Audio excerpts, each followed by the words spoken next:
Olá, escolas, tudo bem? Eu sou o Caio, sou designer aqui no Sistema Positivo de Ensino e hoje eu vou passar para vocês algumas dicas e boas práticas de design para você aplicar na sua escola. Pode ser nas redes sociais, convites que vocês mandam para os pais e outros cards de comunicados pelo WhatsApp ou por outro canal de comunicação que você utiliza. Vamos lá? Eu gosto sempre de começar com um manifesto, que é onde eu falo que design não é arte e criatividade ela não é um dom.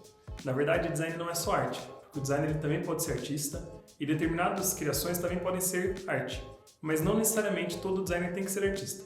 Então quando você vai desenvolver algum convite, algum material, você não precisa incorporar um artista ou nem precisa ser um artista para isso. Porque a criatividade ela não é um dom, ninguém nasce com a criatividade, ela é um processo com métodos, dá para se aprender a ser criativo e aplicar algumas ferramentas e algumas dinâmicas que ajudam a gente na criação do dia a dia e alguns materiais que a gente vai fazer. E aqui eu vou passar as diretrizes para um bom design, que são dicas práticas que você pode aplicar em qualquer programa que você utilize, justamente não trazendo nenhum programa específico, porque independente do programa que você utiliza, da ferramenta, o importante é entender a técnica e a diretriz para um bom design. O primeiro ponto que a gente vai falar é sobre hierarquia. A hierarquia não no sentido de superioridade, mas mais no sentido do que é mais importante. Então, aqui no mundo ocidental, que é onde a gente vive no Brasil, a direção de leitura ela é da esquerda para a direita e de cima para baixo, como vocês podem ver aí na tela. E isso é automático para o olho humano fazer essa sequência de leitura. Então, normalmente, quando a gente vê aqui um post na internet ou então um convite físico na nossa mão, a gente costuma procurar a leitura primeiro no canto superior esquerdo e descer para o canto inferior direito.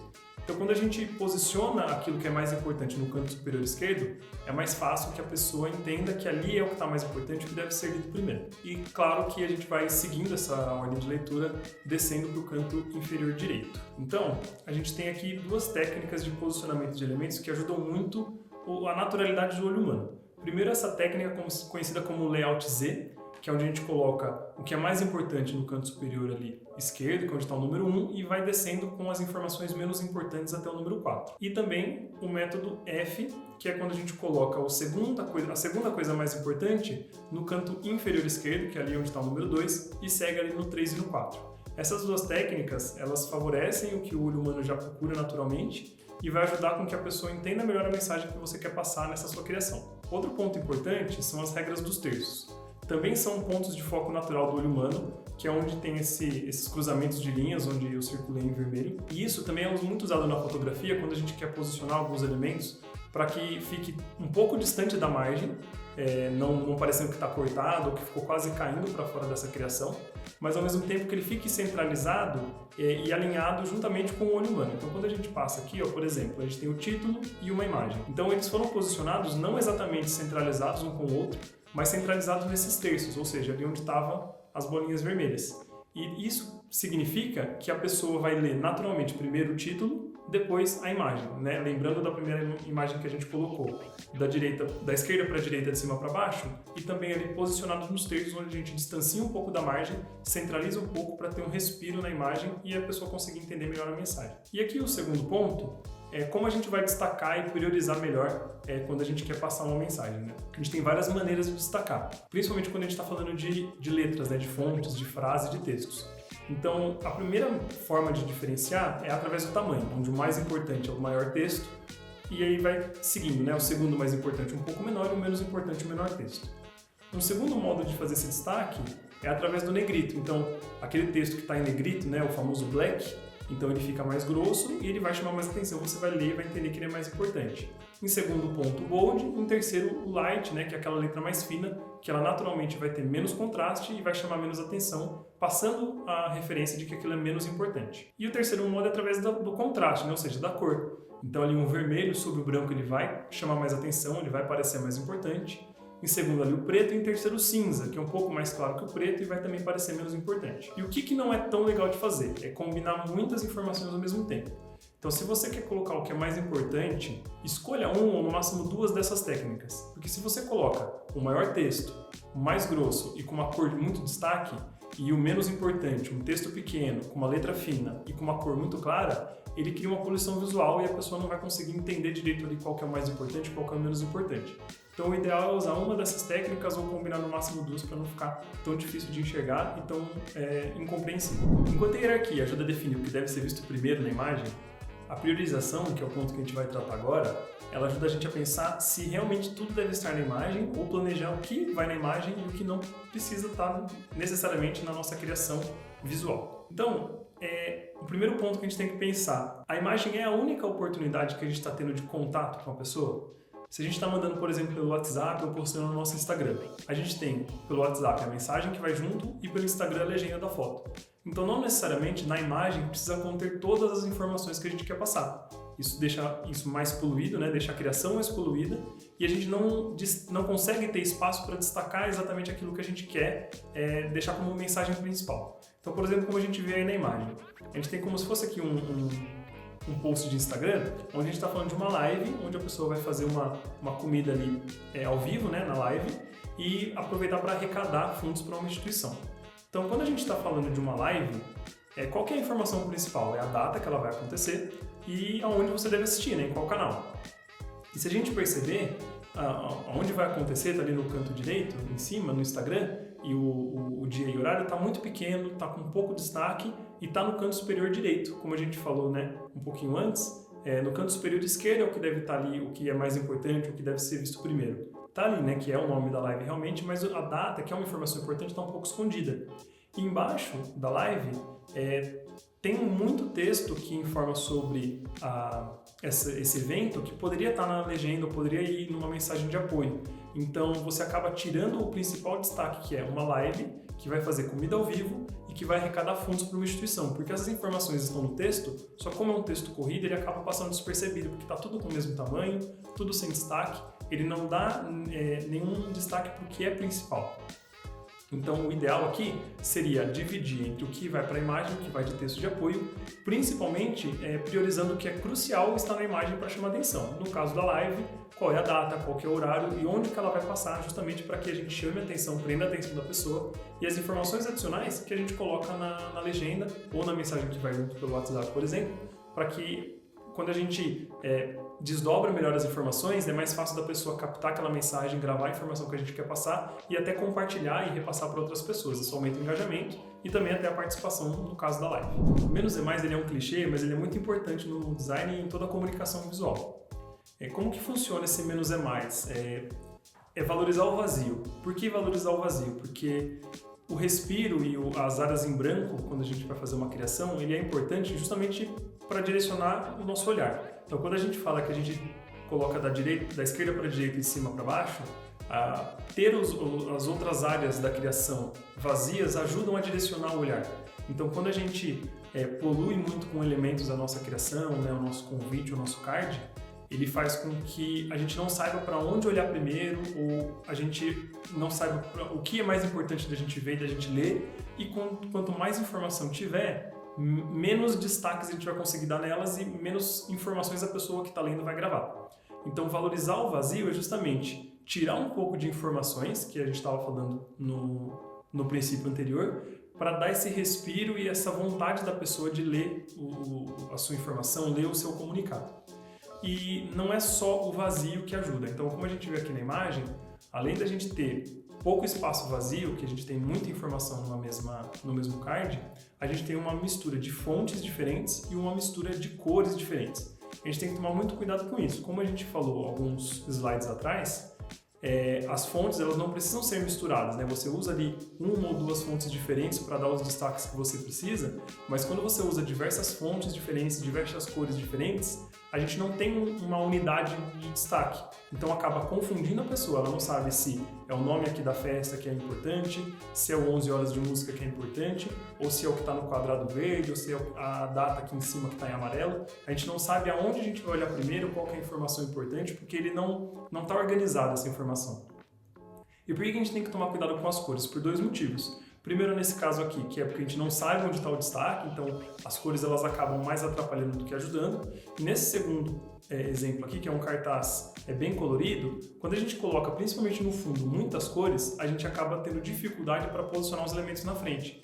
Então aqui a gente vê que os textos estão totalmente sem contraste, Esse aqui de baixo até está com um contorno em volta para tentar ficar melhor de leitura, mas ele acaba não conseguindo melhorar muito essa informação justamente por causa do fundo, que está colorido, não tem contraste com o texto e acaba não passando a mensagem. Na verdade, a pessoa acaba nem enxergando o que está escrito e não conseguindo ler o que você passou ali. Então tem que tomar muito cuidado com as cores, tanto nessa diversidade de cores ali, na tentativa de destacar várias coisas que você considera importante e acaba não destacando nada justamente porque a pessoa fica confusa na hora que ela está lendo. E também quando você vai usar uma cor de fundo, para ter muito cuidado com o contraste, porque o ideal, né, o principal, quando a gente está divulgando uma comunicação visual, é que a pessoa capte a mensagem, que ela consiga ler e consiga entender o que ela está lendo. Então, continuando no tema contraste, como a gente estava vendo, é muito importante a gente entender qual que é a cor que a gente vai colocar sobre outra, justamente para a gente garantir esse contraste e passar melhor essa mensagem. Então, como a gente faz esse cálculo, né, de qual cor combina com qual? O principal contraste é o preto no branco, né, ou o branco no preto, porque ele é um contraste ali diretamente, a cor branca é uma cor clara, a cor preta é uma cor escura, então a gente tem um contraste garantido ali, a gente sabe que vai dar certo, que é o que a gente está vendo aqui no slide, né, uma escrita preta em cima de um slide branco. Mas a gente tem uma outra forma também de fazer isso, que é com as cores complementares.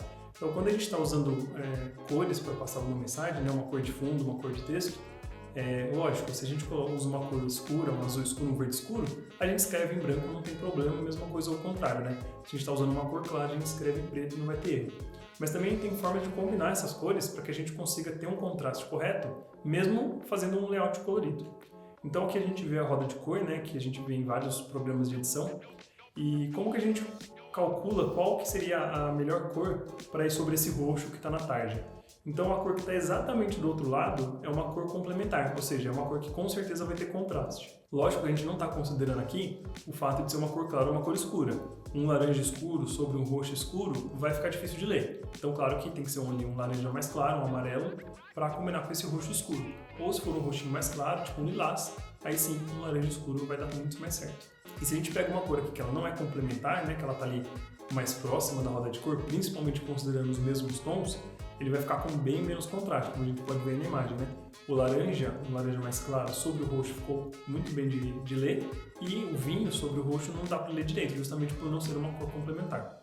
E a gente não tem que pensar nisso somente na combinação de cores, na questão da comunicação visual, mas também para as pessoas que têm baixa visão ou até daltonismo. Porque o daltonismo ele tem algumas cores que ele enxerga como iguais, e quando a gente vai passar essa mensagem com cores muito próximas e que não tem um bom contraste, a pessoa que é daltônica ou que tem baixa visão, ela pode ter dificuldade de ler e de entender. Então, não só para ter uma boa combinação visual, mas também para ser mais acessível aquilo que a gente está informando, seja no post, seja no convite ou no card de WhatsApp.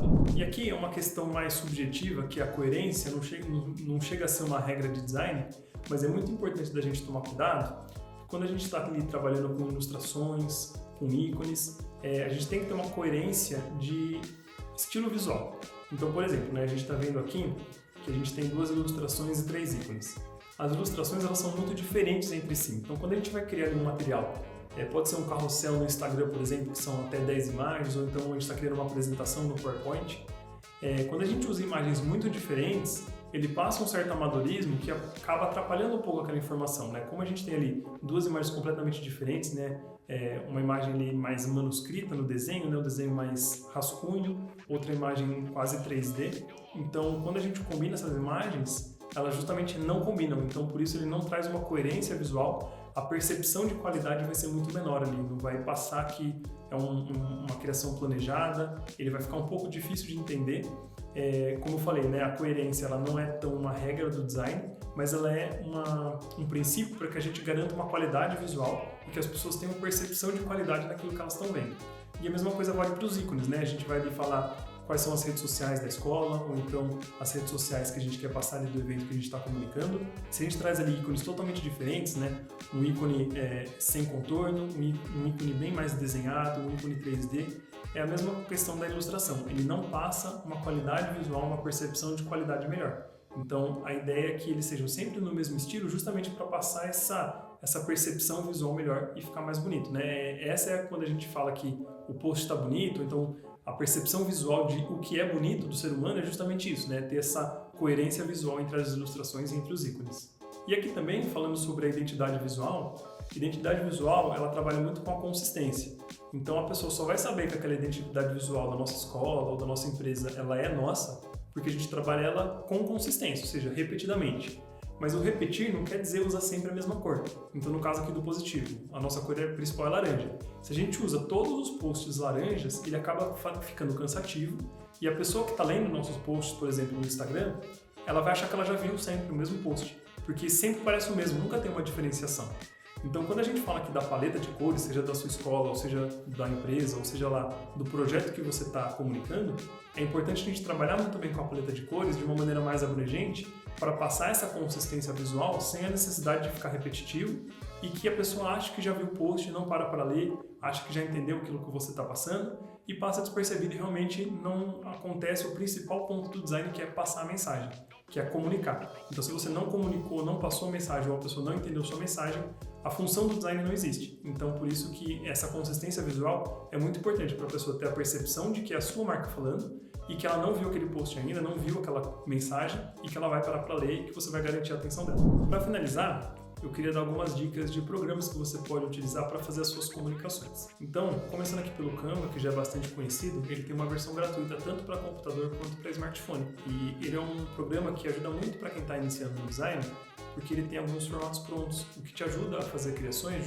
mesmo que você não tenha uma identidade visual bem consistente na sua empresa, na sua escola. Então, o bacana dele é justamente para quem está iniciando. Lógico, quem é mais avançado no design consegue também utilizar o Canva, porque ele tem algumas ferramentas mais avançadas, mas é legal principalmente para quem está começando. E claro, o PowerPoint, que é esse programa que eu estou utilizando aqui para fazer a apresentação, ele não é um programa gratuito, mas normalmente as escolas já têm juntamente com o pacote Office, por ter o Word, o Excel, então ele já é um programa que vem ali no pacote e que você também pode utilizar para fazer as suas criações. Ele não tem modelos prontos como o Canva, mas ele tem diversas ferramentas que te ajudam a fazer qualquer tipo de criação de post de internet ou então até mesmo de materiais impressos, como algum cartaz ou algum convite que você vai entregar para os pais ou alguma coisa assim. Claro, aqui são as dicas mais simples, mas a gente tem o Illustrator, o Photoshop, diversos programas avançados, até o Figma hoje em dia, que é um programa que funciona diretamente na internet, você não precisa instalar e também é gratuito. Então hoje a gente tem diversos programas para que você possa fazer suas criações e sua comunicação visual da melhor maneira. A gente espera que essas boas práticas tenham ajudado muito na comunicação da sua escola, mas claro que elas não substituem o trabalho de um profissional. Então a gente recomenda, se você puder, ter um profissional dedicado para essa função. O propósito desse vídeo é te passar a base do design gráfico e algumas dicas práticas para você utilizar no dia a dia da sua escola. Se você quiser algum conteúdo mais avançado, você pode procurar por diversos cursos de aprofundamento e, claro, continuar assistindo aqui o nosso Poseflix. Até mais!